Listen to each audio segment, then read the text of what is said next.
اعتبرها متعمدة لمسة اليد حكم اللقاء في اللعبة هذه الماضية، لذلك صفر لمسة يد وخرج البطاقة الصفراء لصالح توني كروس في تنفيذ هذه المخالفة. 7 دقائق لعبنا لحد الآن. توني كروس يرفع الكرة خطيرة من هناك بالراس، بيبي جول. بيبي يفعلها ويسجلها، يفتح مجال التسجيل امام يان اوبلاك. جاء بيبي من بعيد، الضربة لم تكن قوية ولكنها كانت في الزاوية اللازمة. بيبي يسجل ثاني اهداف هذا الموسم للريال، هو الاغلى دون شك عند الدقيقة 7 من انطلاقة المباراة. بيبي فعلها وسجل جول. التوزيعة من توني كروس، بيبي هرب من المراقبة وسجلها بالراس، جول.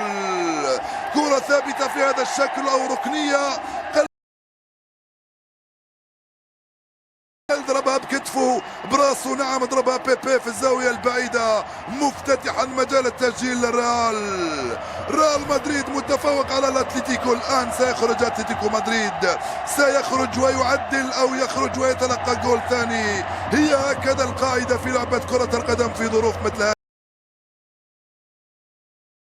ريال الكرة في التماس، قال الحكم لصالح عناصر ناحية سافيتش عناصر الريال لما يرجعوا للخلف يصعبوا لك المهمة.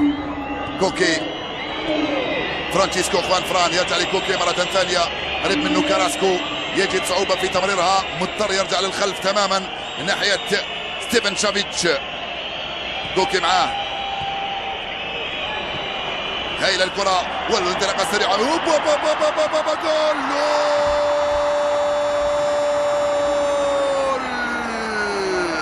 فعل جريزمان الخداع الماكر، جول في ال6 دقائق الأخيرة من عمر المباراة.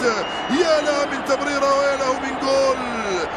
يا كايلور نافاس، ماذا فعل بك جريزمان؟ هدف التعديل للاتليتيكو في ال6 دقائق الأخيرة من عمر المباراة.